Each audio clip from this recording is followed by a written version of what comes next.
दोस्तों, कैल्शियम और vitamin D की कमी आज एक महामारी बन चुका है। जब आपको डायग्नोज हुआ होगा कैल्शियम या विटामिन डी की कमी, तो आपने डॉक्टर की सलाह के अनुसार सप्लीमेंट्स ज़रूर लिए होंगे, जिससे आपको हो सकता है मोमेंटरी सिम्टोमेटिक रिलीफ भी मिला हो। बट ये कोई सॉल्यूशन नहीं है और इस बात की गारंटी आपको कोई भी दे देगा इंसान कि सप्लीमेंट्स खाने से आपके शरीर की कैल्शियम रिक्वायरमेंट पूरी नहीं होगी। मैं आपको ये भी नहीं कह रही कि जी कैल्शियम रिक्वायरमेंट आपको फिर आयुर्वेदिक जड़ी बूटियाँ खाने से होंगी। नो, एक्चुअली में बॉडी में कैल्शियम और विटामिन डी की डेफिशिएंसी होती क्यों है? जब तक हम इस कॉन्सेप्ट को नहीं समझेंगे, हम अंधाधुंध बस तीर चलाए जाएंगे। असल में जब भी हम कुछ एसिडिक खाना खाते हैं, तो उस एसिड को डाइजेस्ट करने के लिए हमारा शरीर ज़ोर शोर से ताकत लगा देता है, क्योंकि हमारी बॉडी और हमारे ब्लड का एनवायरनमेंट मेजरली अल्कलाइन होता है। अब इस एसिडिक खाने को जो आपने खाया है पचाने के लिए हमारी बॉडी को रिक्वायरमेंट होती है कैल्शियम की, और ये कैल्शियम वो आपकी हड्डियों से चूसता है ताकि उस एसिडिक चीज़ को फटाफट शरीर से ख़त्म करे, उसको अल्कलाइन बनाए और शरीर से बाहर एक्सक्रीट आउट करे थ्रू एनी वे। अब जब आप अपने बच्चे को दूध में बॉर्नवीटा का 1 चम्मच घोल कर देते हैं या किसी ऐसे ही हेल्थ मिक्स का 1 चम्मच घोल कर देते हैं जिसमें दुनिया भर की चीनी भरी हुई है, तो ये आपके बच्चे को कुछ दे रहा है ये तो पता नहीं, बट हाँ, लेके बहुत कुछ जा रहा है, क्योंकि चीनी is highly acidic in nature. और जब ये चीनी बच्चा लेगा तो दूध का उसे कितना कैल्शियम मिला या नहीं मिला ये मुझे नहीं पता, बट वो उस 1 चम्मच चीनी को या 2 चम्मच चीनी को अपनी बॉडी से बाहर एब्जॉर्ब होकर निकालने के लिए शरीर आपके बच्चे की हड्डियों से कैल्शियम ज़रूर चूसेगा, ये निश्चित सी बात है। तो अपनी बॉडी को आप जितना एल्कलाइन फूड देंगे, आपको उतनी कैल्शियम विटामिन डी की कमी कम होगी। अब बात करते हैं विटामिन डी की। विटामिन डी के सप्लीमेंट्स बहुत हैं और आजकल लोगों को हो भी रही है विटामिन डी की बहुत डेफिशिएंसी। ऐसे में आप एक बात ये लिख कर ले लीजिए, आप पीते जाइए विटामिन डी के सिरप्स, इंजेक्शंस, गोलियाँ। हाँ, इमरजेंसी आ गई तो मैं ये बिल्कुल नहीं कहूँगी कि आप तभी भी मत लीजिए। इमरजेंसी सिचुएशन है बिल्कुल, तब आप लीजिए, but as soon as you are slightly normal just stop it, क्योंकि vitamin D supplements they are highly toxic.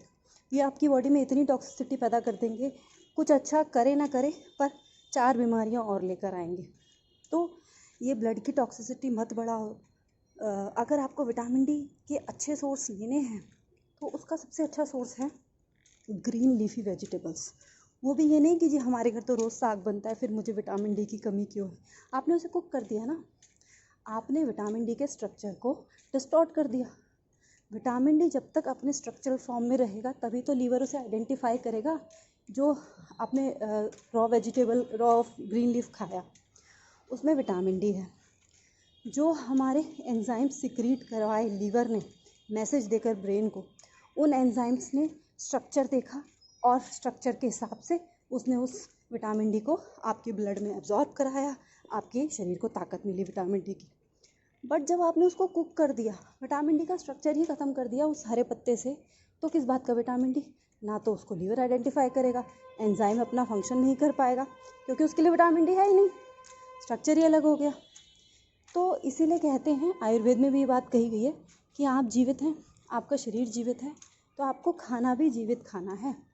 यदि आपका भोजन मैक्सिमम कुक्ड है तो आप ये समझ लीजिए आप मृत खाना खा रहे हैं, और जीवित शरीर को जीवित खाना खाना चाहिए। इसीलिए आजकल लोगों को ये कॉन्सेप्ट समझ में आ रहा है और रॉ वेगनिज़म आजकल बहुत ट्रेंड में आ चुका है। और ट्रेंड मैं तो कहूँगी it is need of the hour. Allopathic medicines, they have oversold themselves. Allopathic medicine, they are only good for emergency purposes. But I'll ensure you that ये जब हम 5 साल का 5.5 साल का MBBS का कोर्स करते हैं, न्यूट्रिशन एंड डाइट के बारे में उन बच्चों को या तो पढ़ाया नहीं जाता, पढ़ाया भी जाता है तो हार्डली 4 या 5 घंटे की लेक्चर्स बस। 5.5 साल में सिर्फ 4 या 5 घंटे के लेक्चर्स आपको पढ़ा रहे हैं, तो आप ये समझिए कि अगर आप एक हफ्ता लगाकर नेचुरोपैथी या न्यूट्रिशन साइंस एक हफ्ता लगाकर आपकी किताबें खूब अच्छे से स्टडी करिए and you will and up in knowing more than what a MBBS doctor does. तो इस कंसेप्ट को समझिए। ऊपर से मेरे शरीर को कैल्शियम में मैं ऊपर से कैल्शियम देती जाऊंगी, ऐसा नहीं होता। क्योंकि आप अक्सर देखेंगे ऑस्टियोपोरोसिस और ऑस्टियोमलेशिया के मरीज़ों में कैल्शियम की कमी भी पाई जाएगी जहाँ पे उनको प्रॉब्लम होगी, उसके साथ साथ कैल्शियम की अधिकता भी पाई जाएगी शरीर में। भाई एक ही शरीर है ना, फिर अधिकता कहीं पे कमी, ऐसा क्यों? क्योंकि वो सालों से एसिडिक खाना, चीनी, मैदा, रिफाइंड चीज़ें, जैम, रस, ब्रेड, बिस्किट्स, एसिडिक चीज़ें खा खा के उन्होंने अपने हड्डियों में अलग अलग जगह से, ख़ास तौर से जॉइंट्स से अपना कैल्शियम उन्होंने निचुड़वाया है उस एसिडिक खाने को पचाने के लिए।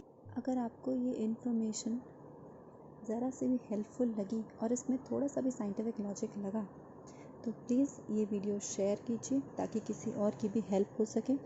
साथ ही साथ ऐसे मोर हेल्थ की रिवोल्यूशंस जानने के लिए जो मेडिकल लॉबी आपको बताना नहीं चाहती, मेरा चैनल सब्सक्राइब और वीडियो को लाइक करना बिल्कुल ना भूलें। Bye bye.